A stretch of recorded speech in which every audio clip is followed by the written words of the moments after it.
Estamos con Aníbal Vivaceta, médico epidemiólogo, especialista en salud pública de la Universidad de Valparaíso. ¿Qué tal, Aníbal? ¿Cómo estás? ¿Aló? ¿Se escucha? Ahí te escucho. Si te puedes acercar un poco. Ya, voy a tener que hablar así. Vale. Perfecto. ¿Qué tal? ¿Cómo estás? ¿Bien? Hola, yo bien, sí, bastante preocupado por la situación en que estamos como país respecto del tema del COVID, de la pandemia. Me preocupa porque vivimos una especie de universo de fantasía. Hoy día nosotros publicamos con un par de compañeros un estudio pequeñito que hicimos viendo las inequidades que hay, por ejemplo, en los exámenes. Tienes 4 veces más probabilidades de ser examinado si tienes plata en este país que si no. Los exámenes se pagan, hay diferencia en el acceso. Entonces, los números que muestra el ministro, todo esto que incluso medios importantes como la BBC o de repente la Organización Mundial de la Salud dicen, lo estamos haciendo súper bien, como que parece que si la gente usa la mascarilla en el cuello, debajo de la nariz, o le ponen toque de queda, con eso son medidas espectaculares, el milagro chileno.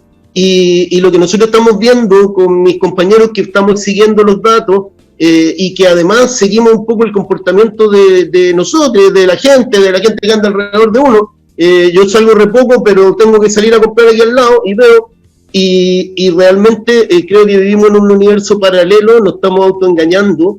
Creo que ya la situación es peor de lo que conocemos o de lo que se declara, mucho peor. Y por lo tanto, creo que no sé si se va a sincerar esto alguna vez, porque, pucha, los viejitos se mueren igual, el manejo compasivo implica que la gente no queda en las estadísticas porque no se le hacen exámenes ni nada, pero en la práctica estamos viendo ya que hay una afectación importante de la población, que esta afectación es, como ocurre normalmente, muy inequitativa, tanto en la posibilidad de tomar medidas de protección reales o de darte gustito incluso sin tomar medidas de protección y tomar tu helicóptero e irte para otro lado, y que, como te digo, lo más preocupante es que al tener datos de muy mala calidad y de muy alterados de parte del ministerio, por ejemplo, la bajísima cantidad de exámenes que se están haciendo, tenemos un panorama que no nos permite evaluar tampoco de manera seria lo que se está haciendo. Entonces es como una especie de circo también, cuando sale Mañalich a decir sus cosas todos los días, son cosas que no tienen mayor sustento, y eso resulta preocupante. En eso me gustaría si pudieses detallar un poco, porque obviamente estuvimos revisando el artículo que publicaron hoy día en Interferencia, y se hacía la pregunta respecto al problema de los test. ¿Por qué se mantenía desde el 27 de marzo un aumento estable entre 290 y 400 nuevos casos? En el marco, además, como bien tú señalabas, que el gobierno ha tenido una política de ocultar información, entregar datos contradictorios incluso entre ellos. Por ejemplo, Mañalich ayer decía que los muertos, los fallecidos se consideraban parte de los recuperados y luego se desdice el día de hoy. Entonces, si nos puedes detallar un poco de aquello que explicaban también en el artículo.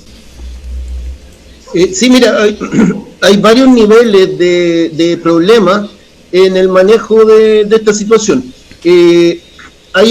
Específicamente en el tema de los datos, el gobierno ha entregado los datos tarde, mal y nunca, y lo ha entregado en diferentes formatos. En algunos momentos ha aparecido una información, después dejó de aparecer. Esto ha sido súper variable y a nosotros nos complica para poder imaginarnos de manera... No sé, yo trabajo con un estadístico, pero tampoco esto se trata de pura estadística, sino que de entender un poco con ciertos números y mirando también otras variables, cómo nos comportamos y eso, tratar de entender la epidemia. Eso es una primera capa en la cual tenemos problemas, y además tenemos problemas porque las comunicaciones del gobierno son erráticas, se dan medidas que después se levantan. La historia de hoy de la subsecretaria Daza, esto de que están como en el cuartel secreto de Batman, pero de Batman, no de las películas, pues de los dibujos animados de cabros chicos, y así planificando por cuadrantes y viendo, por favor, o sea, esa es una imagen que a ella le pueden contar y se lo puede imaginar, pero contarlo para el público, para la gente, es poco serio, es una historia como de Hello Kitty. Entonces ahí hay un problema, pero también hay problema en la gestión de las medidas. O sea, por ejemplo, se dice, vamos a dejar encerrada a la gente en tal lugar y qué sé yo. Se confunde, de hecho, lo que es una cuarentena, que es que yo encierro a la gente que podría contagiar, que son los casos y sus contactos, con una medida que le llaman lockdown en inglés, pero que es el confinamiento colectivo, que es que yo tomo a la mayoría de la población, los que no son esenciales que tengan que circular, y los dejo encerrados. Diferencias que cuando es cuarentena, si yo tengo que hacer una cuarentena en 14 días, se considera que ya no transmito suficiente, después podemos hablar de eso, pero ya se considera suficiente como para que yo pueda mantener medidas comunes, como el resto de la gente, y no estar en cuarentena. El confinamiento, en cambio, es una medida extremadamente dura desde el punto de vista económico y de la subsistencia, y incluso desde el punto de vista emocional, porque implica mantener a la gente encerrada mucho tiempo. Marco Kremerman habla de que en Chile el 80% de las personas que trabajan no podrían mantener una cuarentena, ni siquiera un confinamiento prolongado. No pueden, porque tienen que salir a la calle a ganarse la vida, no tienen los sistemas que tienen los ministros para que les cuiden los hijos y que se ve que todo está bien armadito. Entonces hay también una capa de irrealidad en las medidas. No sé, yo veo al Seremi de Salud de mi región, que sale ahí y trata de decir alguna cosa. Entonces tiene un discurso culpabilizador de la gente no se cuide, qué sé yo. Sin embargo, hay medidas súper simples. Por ejemplo, la autoridad sanitaria podría exigirle a la gente que va afuera a una frutería o afuera a un almacén en el barrio, donde sea, pongan una cosita para que tengáis agua con cloro y te laven las manos. Entonces, las medidas son, yo siempre lo digo, son como que anduvierais buscando un perro grande en una jaula, y no un virus que circula cuando yo me toco la nariz o me toco la boca y a través de mis manos lo dejo en las cosas o se lo paso a otra persona a través de su cuerpo, ¿ya? Entonces las medidas que se toman son ya simbólicas. Vamos a hacer que la gente use mascarillas, pero cualquier mascarilla puesta de cualquier manera, y con esta idea de que los chinos usan mascarillas, le ganaron la cuestión. Sí, pero los chinos usan zapatillas, y no porque te pongáis zapatillas le vaya a ganar al virus, ¿ya? Entonces creo que ahí hay un manejo que nosotros lo habíamos denunciado en unos artículos el año pasado, antepasado ya, por el tema de las intoxicados de Quintero, en que el gobierno hace un manejo que piensa que es solo comunicacional, que basta que tú salgáis con los micrófonos y digáis cosas, y que esas cosas van a crear una realidad como de decreta algo que va a ser verdad, y entonces tú ves que las cosas que afirman las autoridades respecto también no solo de las cifras, sino también de las medidas que toman, son absolutamente ya. Entonces, si tengo que hacer todo eso, ¿cómo se facilita eso cuando yo me tengo que confinar? Ahora, otra cosa que es, de estas cifras ocultas del ministerio, que están todas en los papeles, pero al no mencionarlo, no aparece. Empezamos a ver desde el informe epidemiológico del día 31 hasta el informe epidemiológico que salió hoy, que salió con un salto de días, cómo va creciendo la cantidad de gente que no se sabe de dónde adquirió el virus. Esto, inicialmente los casos eran pocos, y estábamos hablando, no sé, del día 31 de el primer dato, ahora, recién, hace 2 semanas, ¿ya? Hablábamos de 2.000 personas más o menos que estábamos siguiendo. Actualmente las cifras del ministerio, que están completamente subdimensionadas, que están desinfladas artificialmente, el ministro plancha la curva todos los días antes de salir plancha el gráfico así para aplanar la curva, incluso en esas cifras que están muy subestimadas, que indudablemente no están detectando. ¿Y por qué se produce eso? ¿Cómo pueden desinflar las cifras? Es que hay varias cosas, pues el proceso desde que tú sospechas de que una persona tiene el virus hasta que llega a ser una cifra en la estadística es súper largo. Depende de, por ejemplo, el acceso que tenga a la atención de salud. Si se le recomienda que no vaya a los centros de salud y hay posibilidades de acceso pagando y no pagando, tú haces diferencia y por lo tanto vas a detectar más algunos grupos que otros.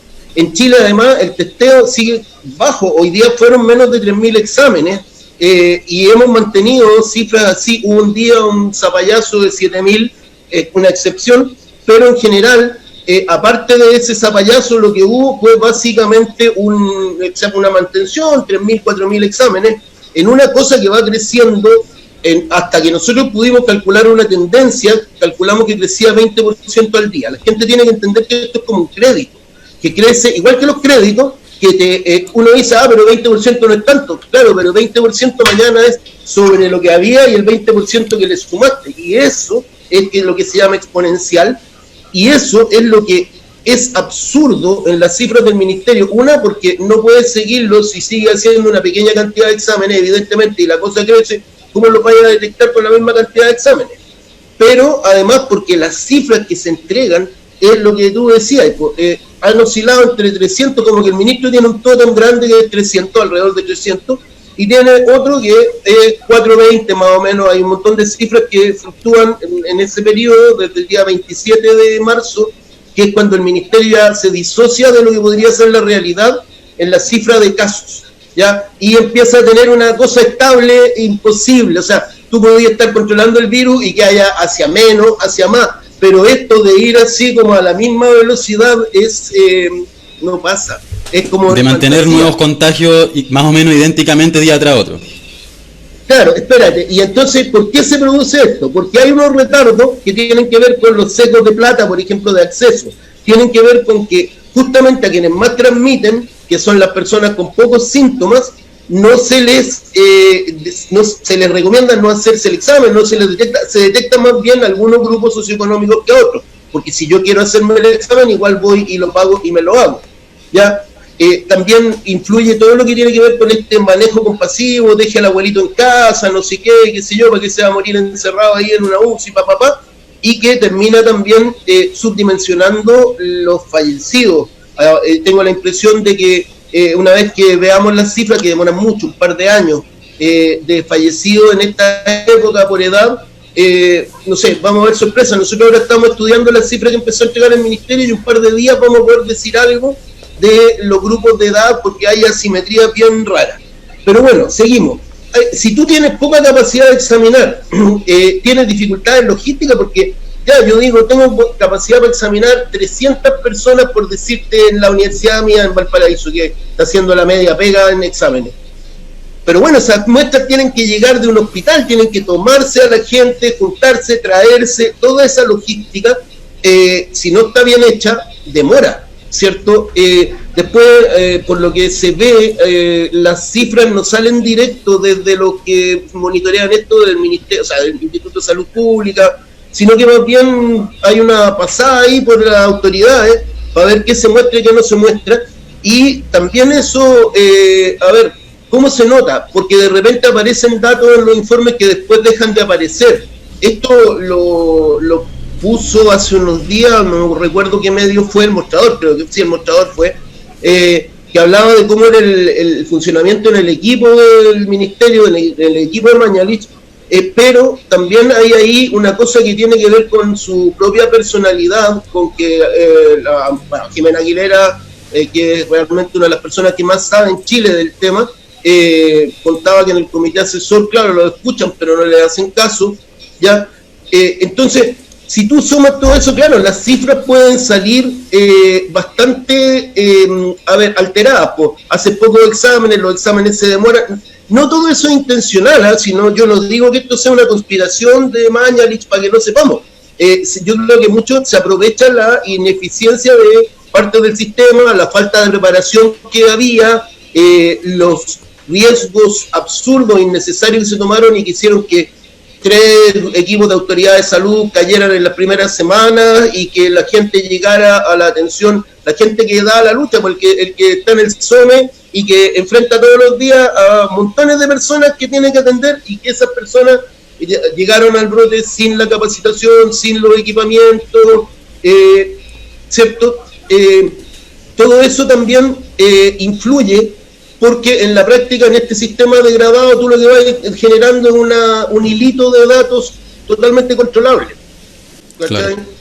Ahora, no es que Mañalich ponga a los muertos debajo de la mesa o debajo de la alfombra, ¿ya? No, es que hay imprecisiones, que no necesariamente todos los diagnósticos entran al mismo tiempo en las estadísticas, ahí hay fluctuaciones, pero que más allá de la voluntad que uno puede encontrar, no es posible que sea la misma la cantidad de casos, no es posible, no es tolerable que tengan la misma cantidad de exámenes, y en Chile en este momento hay alrededor de 3.000 personas que el Ministerio declara que fueron detectadas con todos estos sesgos, que a estos sí se les hizo el examen, a estos sí que cumplieron todo para estar en la estadística. De esos que están en la estadística, el Ministerio declara 4.000 y tantas personas al día de ayer que no se sabe, no se tiene idea de dónde le llegó el virus. Entonces, por eso te digo, ahí hay una disociación con el optimismo, porque si yo te digo, hay 4.000 personas que no sabemos dónde están transmitiendo, y hace un tiempo, cuando era mucho menos gente, el Ministerio decía, hay un 40% de personas que no tenemos idea dónde están, que deberían estar cuarentenadas, y eso al inicio de las estadísticas nuevas, eso hace 2 semanas. ¿Ya? O sea, eso claramente ha aumentado. Nosotros hacemos proyecciones de que hay varias decenas de miles de personas circulando con el virus. Bueno, déjame interrumpirte un segundo, que me parece que o sea, ese dato que entregan es muy preocupante, es decir, que hayan una gran cantidad de contagiados que no se tenga claro dónde están. Ahí yo quería hacer un punto por lo que tú mencionas, porque claramente hay una conjugación desde errores, ineptitud e incapacidad, pero al mismo tiempo hay un discurso interesado, de decir, está todo más o menos bajo control, estas son las cifras en una curva milagrosa en comparación con el resto de los países. No por nada Mañalich siempre se compara con el resto de los países de América Latina en sus informes diarios, para decir, bueno, hay que seguir trabajando, hay que seguir produciendo, aunque sean cuchuflí, y se sigan aumentando la ganancia de los empresarios, digamos. O sea, de última, acompañan un discurso interesado políticamente, digamos. O sea, por supuesto, de hecho, el discurso incluso más amplio, más envolvente que eso, si tú pensáis en el acceso a los exámenes. Claro, se fija el precio, en la regla de mercado se fija el precio, 25 lucas máximo, para que no te estafen, después te van a cobrar la aguja, la jeringa salen 100, ¿ya? Pero 25 lucas vale el examen. Pero eso es una neoliberalización absoluta de la gestión de una epidemia. El hecho de que tú tengáis que estar, tú estés en tu casa y tenés los síntomas, ya pues no hay un sistema como en un estado organizado en el cual tú digas, mira, yo lo que tengo que hacer, llama al salud, responde, pero el salud responde, no responde. No, es un sistema fallido y que en una curva exponencial va fallando cada vez más, porque ahí no es para entrar, pero se produce el fenómeno de Malthus. Una cosa crece exponencialmente y la otra no puede, los recursos no pueden, ¿cierto? Entonces, uy, se me fue la onda con esto de Malthus. Espérate, tráeme de nuevo a la tierra. Que el problema era más estructural, no solo del problema de la ganancia, sino que de la privatización del sistema, del cobro de salud. Tu gestión de tu caso es privada. Tú te das cuenta que tenés los síntomas. ¿Y qué te dicen? Quédate en la casa, guarda cuarentena, pero no podís presentar la licencia, porque ¿cómo presento la licencia si además eso no está protegido?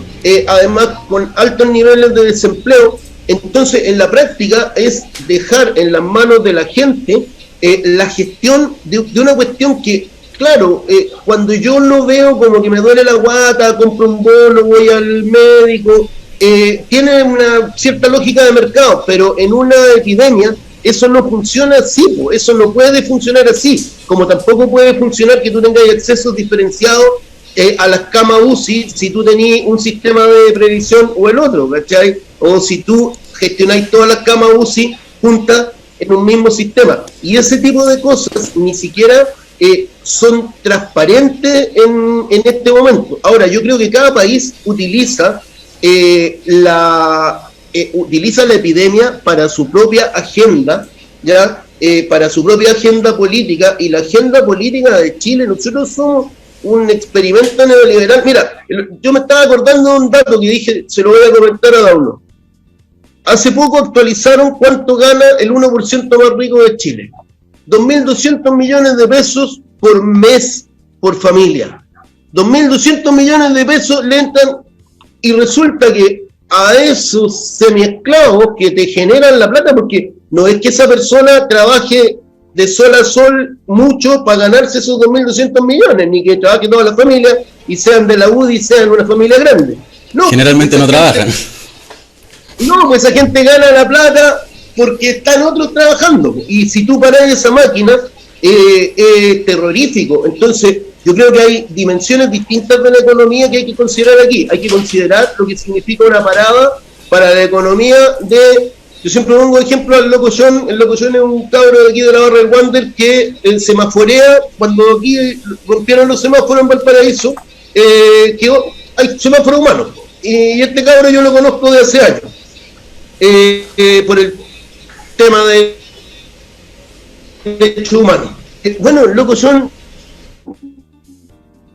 si tú le decís, oye, acá se tiene que mover, y se tiene que mover el 80% de la gente que trabaja en Chile, según el Marco Kremer, la Fundación Sol, que son gente súper seria, no tienen las condiciones para hacerlo. Entonces, claro, ahí hay una dimensión de la economía que nosotros no podemos perder de vista cuando se discuten las medidas. El problema es que esta gente se sube por el chorro y dice, hay que preservar la economía. Claro, hay que preservar esa economía. Yo tengo que comprar en el barrio, le tengo que comprar al vecino, al almacenero, las verduras, por supuesto. Pero otra cosa es que yo tenga que mantener los malls funcionando, ¿cierto? Y el punto es que todas las medidas que han impulsado, como la ley de protección del empleo, es para que esas familias de los 2.200 millones de pesos mantengan sus ganancias a costa de reducir los salarios de todo el resto de la población, de los trabajadores y trabajadoras. Mira, te quería comentar un comentario que nos llega desde Barcelona. Verónica dice, aquí en Barcelona llegamos a 3.000 test diarios con una disposición de exámenes mucho mayor que en Chile. Cuando lleguen al máximo de la curva será un caos, acá en Chile. Cuando veo las noticias de mi país me da una impotencia tremenda. Yo quería preguntarte, porque Paula Daza, la subsecretaria, dijo hace un par de días atrás, si no me equivoco, que estaban impulsando la estrategia del contagio masivo y paulatino para generar inmunidad frente al virus. Lo reafirmó Jaime Mañalich hoy día en la mañana. Y bueno, si uno piensa en los países, o incluso lo mismo que decía Eduardo Engel en un reportaje en CIPER, decía, para llevar adelante una estrategia de esas características, se necesita primero que todo una cantidad masiva de test y una capacidad de poder identificar a quienes están contagiados o no, para poder aislarlos y ir trabajando sobre aquello. Eso evidentemente el gobierno no tiene esa capacidad por todo lo que hemos hablado hasta este momento en la entrevista. Entonces la pregunta que quería hacer, tomando en consideración los países que intentaran hacer esa estrategia, como el Reino Unido, terminaron siendo un fracaso. Chile, considerando la decisión de la autoridad en un sentido, se encamina a un escenario similar al del Reino Unido, con, bueno, como hemos visto, miles de muertos, decenas de miles de contagiados. Mira, no hay nada que nos permita afirmar que esto vaya a ser distinto, ¿ya? No puedo, uno, claro, como trabajáis en estas cosas, que uno no puede decir, esto va a ser así, pero hasta ahora las medidas que se han tomado no auguran un buen futuro. Y la explicación es bien simple, mira, y hay un punto de quiebre, hay un día en la historia de este virus que es clave, que es el día 16 de marzo, cuando el Imperial College de Londres, un equipo científico como de alto nivel de Inglaterra, hace un modelamiento matemático y considera dos estrategias. La estrategia de intentar bloquear el virus al máximo y encerrar a la gente en una cuarentena a los chinos o a los coreanos y bueno, identificar todos los contactos y establecer sistemas de confinamiento muy estricto, pero muy viable también, pues muy viable, donde la gente tiene asegurado cómo comer, cómo sacar su basura, cómo entrar y salir las cosas de donde está encerrado, ¿cierto? Cosa que en Chile no estamos en condiciones, ¿ya? Cuando se hace ese manejo, los chinos y los coreanos logran, incluso lo demuestran ya no con cifras modeladas del Imperial College, no un modelo matemático, demuestran que logran lo que se llama la estrategia de supresión, terminar con la circulación del virus. Para eso tenéis que ir, los chinos partieron con 6.000 personas en Wuhan, que tuvieron que seguir a sus contactos rápidamente y tratar de envolver detectarte a ti si tenés síntomas y a tus contactos y a sus contactos de los contactos. En esa estrategia tú logras lo de los chinos, se te muere un montón de gente, pero sales adelante y tienes que mantenerte ahora aguantando las fronteras, aguantando el control epidemiológico. El otro, que es el modelo matemático que Inglaterra, cuando se entera Boris Johnson y todo lo que del modelo lo entiende, cambia su estrategia. El modelo mostraba que un país que entrara en una estrategia llamada de mitigación, que implica, siempre todas las estrategias hacen algo que en Chile no se está haciendo, que es encontrar a los casos y sus contactos. En Chile, más de la mitad de los casos que el Ministerio de Salud reconoce, no se sabe de dónde lo adquirieron. Y eso es creciente. Antes era menos de la mitad, ahora va por el 60%. Y encima, como te digo, son eso, 4.000 personas y creciendo a lo loco. Cualquier estrategia, mitigación incluso, también parte del control de los contactos y del control de los de las personas que tú conoces y de sus contactos, dado que además esta enfermedad se puede transmitir sin síntomas o antes de dar síntomas en aquellos que los van a dar. En el caso de la mitigación, tú tienes tu estrategia es esto: oye, dejemos que la gente se enferme de a poquito, qué sé yo. En países con recursos como Inglaterra o Estados Unidos, los cálculos, según las variables, cómo se manejaron, daban entre 7 y 25 veces de superado el nivel de camas UCI, que es mucho más que aquí en Chile. Cuando decimos 7 veces, quiere decir que si hay, por decirte, 1.000 camas UCI y llega a la 1.001 a demandar cama, no hay. Pero después llega a la 1.002, 1.003 y eso va creciendo exponencialmente, como los créditos, como los intereses, como el CAE, ¿ya? Va creciendo exponencialmente, pero tú tenés las mismas 1.000, a lo mejor tenés 1.050, no sé, un poquito más, y eso tiene que tener equipos de salud que estén trabajando y que estén manteniéndolo y que no se enfermen y qué sé yo. ¿Ya? Si tú llegáis a ese 1.100, 1.050, la gente va a seguir ocupando esa cama UCI durante muchos días y a ti te van a seguir cayendo casos, hasta un momento donde tengáis 100 camas UCI y 700, 1.000 personas que deberían estar ahí. Eso es la proyección que mostraba el Imperial College, hasta 2.000 para Inglaterra. Nosotros hemos hecho harta revisión de datos, yo paso todo el día revisando estadísticas y haciendo monitos gráficos. Ahora se facilita un poco porque hay un poco más de datos del ministerio, recién. Tampoco tantos. Los datos no calzan unos con otros, eso es una cosa importante tener en cuenta, pero nosotros no nos podemos hacer una idea exacta ni de cuántos casos andan circulando, aunque lo estimamos en varias decenas de miles, y tampoco nos podemos hacer una idea de las personas que fallecen, porque piensa que, te pongo un día, no me acuerdo, hace 3, 4 días, tal vez 5 días, manejo compasivo, de 9 personas que murieron, a 7 no se les hizo nada. Pucha, es que así también, claro, se te están yendo otros que se murieron de viejitos, se murieron de otras cosas. Pero claro, ahí también juega la ausencia de datos, digamos. Pero lo que sí apunta a ciertas señales, digamos, es que es posible el riesgo del colapso del sistema sanitario. Yo quería traer a colación por eso mismo un dato.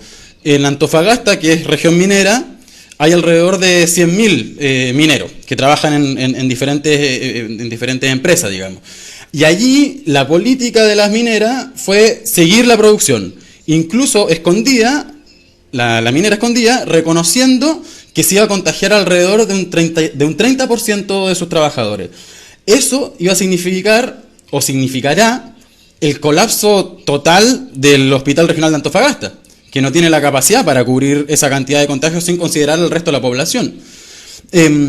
Y el gobierno parece darle carta blanca a esta política de los empresarios mineros particularmente, que significa empujar a que colapse el sistema sanitario. No sé qué opinión te mereces tú de esa situación.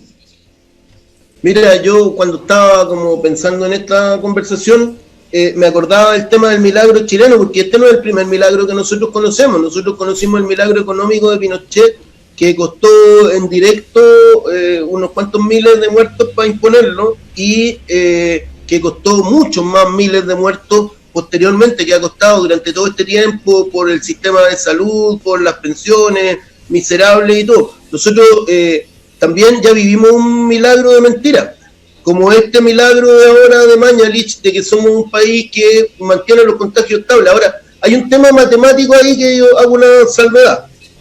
Como los muertos indudablemente son más difíciles de esconder, y como la relación entre la cantidad de muertos y las personas, en general en el promedio de los chinos es como 1 a 100, de todas maneras se te empieza a crecer la letalidad. Entonces ahora nosotros estamos revisando cifras de letalidad, y para los casos que declara el ministerio tendría que explicar por qué estamos en niveles italianos en los viejos, si todavía se supone que no nos ha golpeado nada. Entonces este milagro es un milagro de mentira, que nuevamente, igual que el otro milagro, el milagro económico de Pinochet, favorece directamente a las mismas empresas, a los mismos monos de la otra vez, ¿ya? Y que yo creo que, se mezclan varias cosas, se mezcla todos los temas de personalidad de Piñera, de sacarse el bullying que le hacía cuando chico, que contaba en alguna entrevista, esta cosa que tiene Mañalich, mafiosa, de amenazar, me acuerdo de la cosa con el periodista El Mercurio, y de dominar y de controlar cosas de personalidad, con la defensa de un modelo, esta es una forma, eso le da el estilo a la defensa de un modelo que se pretende mantener a rajatabla, pero que yo creo que también así se resquebraja, porque yo creo que la gente que está calculando que se le enferme el 30% de los trabajadores puede dimensionar cuánta gente te va a faltar a la pega. A lo mejor hace una buena ecuación para proyectar eso mejor que las del ministerio, pero tú no podés dimensionar lo que es cuando se te mueren algunos compañeros y la gente reaccionando a eso, y la gente reaccionando a que el hospital no tenga la posibilidad de atender.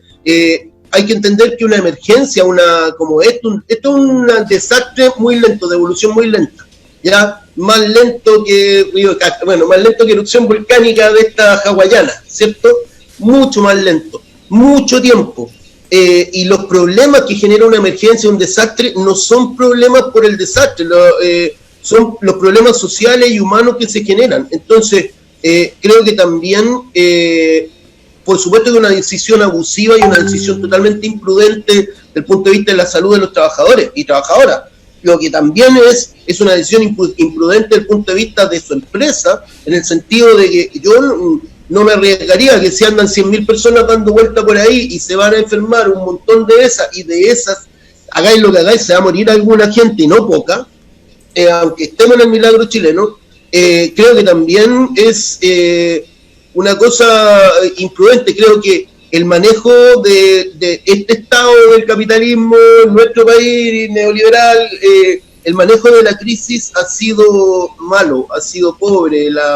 Esta endogamia reiterada parece que no le hace bien. Entonces, como que no son tan vivos, porque creo que se están pillando los dedos en el cajón, en el sentido de que estábamos en un estallido social que quedó como en pausa. Creo que el remesón que provocan las inequidades actuales y lo que van a provocar las muertes con inequidad, las muertes de los viejos más pobres, esto de que si tú lo miráis para la AFP, esto significa limpiar las bodegas, porque en la práctica ellos se deshacen de un montón de cargas de jubilaciones pobres y malas que tendrían que pagar, pero eso refuerza el modelo también. Bueno, todas esas inequidades, toda esa cosa que antes se expresaba, no sé, en una barricada, ahora se va a expresar mucho más fuerte en el futuro. Yo creo que la gente está mirando esto como si fuéramos a pasar un túnel y al otro lado fuera a aparecer yo voy al Paraíso Santiago, pues fuera a salir del túnel y está Curacaví. Y yo creo que nos enfrentamos a una situación mucho más incierta, donde estas relaciones de producción y de propiedad de los medios de producción y todo eso se van a poner en fuerte tensión, porque yo creo que de hecho en los coletazos de toda esta cuestión, ya una vez que tú pares ya supongamos, hoy tenemos una vacuna, todo el mundo está vacunado, salimos a la calle, florcita y bailando y abrazándonos como que fuéramos la liberación de la guerra, la salida va a ser también a una economía remecida, y donde por desgracia, o por gracia, no sé, por desgracia para los ricachones, aparte de salir algunos muertos como el presidente del Banco Santander, ya no va a haber tantos que ni de la misma forma que les puedan trabajar ese sustento, eso que sustenta los 2.200 millones, no tendría que salir igual ahora. Y ahí yo te digo al tiro que creo que tengo una gran esperanza en el sentido de que están surgiendo organizaciones de la gente para hacerse cargo de todo esto. Si esto no es solo criticar al ministro de Salud, van los cabros de la primera línea y limpian el metro, y limpian bien el metro, limpian los lugares donde la gente se afirma, porque cuando sale a limpiarlo el Lavín, limpia el suelo porque el Lavín no anda en metro, pero la gente, como es de primera línea y es más viva y sabe y anda en el metro, va y limpia los lugares donde se afirma la gente, y se organizan. Aquí en Valparaíso hay gente limpiando, hay gente organizando compras juntos. Yo creo que ese es el germen de un futuro donde tenemos que salir para que la salida no sea seguir agarrándonos a peñascazo con los tipos de las mineras. Sí, Aníbal, te quiero agradecer por tu participación en el programa. Creo quedarme con algunas de las imágenes que entregaste de la idea. Primero que todo, tener claro que esto no va a ser una cuestión de 3 meses. Hoy día salió un informe del FMI que es bastante catastrófico para la economía en Chile y vemos que el gobierno está empujando a que esas consecuencias, esos costos, los paguen el pueblo trabajador, los sectores populares, y por lo tanto hay que poner una alerta, pero también una posibilidad de esperanza en el sentido de que es posible enfrentarle. Y justamente para que no hayan decenas de miles de abuelos o abuelas que fallezcan, esa pelea se tiene que dar hoy día. Contra las medidas del gobierno y contra esos empresarios inescrupulosos que siguen empujando a sus trabajadores y trabajadoras a trabajar o que les suspenden el salario, los despiden, sin considerar evidentemente las dificultades que se vendrán a futuro, ya sean sanitarias o económicas. Y me parece justamente que se ha puesto en cuestión en un sentido desde el 18 de octubre a la fecha y también en esta pandemia, quizá más profundamente en las próximas semanas, la irracionalidad del modelo, de estos 2 milagros fracasados, y también del capitalismo, de cómo puede ser tan irracional un sistema que gente sigue ganando millones de dólares, se vaya en helicóptero de Santiago a Cachagua, mientras a la gran mayoría arriesga su salud en los hospitales porque el gobierno no toma las medidas correspondientes y al mismo tiempo le reducen los salarios o los suspenden los contratos. Aníbal, te quiero dar las gracias de nuevo por participar, te dejamos invitado desde ya a las próximas ediciones que haremos. Estamos pasadísimos del tiempo, como suele ocurrirnos en todos nuestros programas, pero desde ya muchas gracias por participar, ha estado muy interesante la conversación y la invitación a quienes estén viendo es a que también puedan seguir los artículos que publican ustedes cotidianamente. Muchas gracias por estar acá y la última invitación a quienes estén mirando el programa desde Facebook es a que puedan compartir, difundir este video, lo compartan en sus redes sociales. Y bueno, nos vemos próximamente en la próxima edición de La Izquierda Diario Televisión. Muy buenas noches.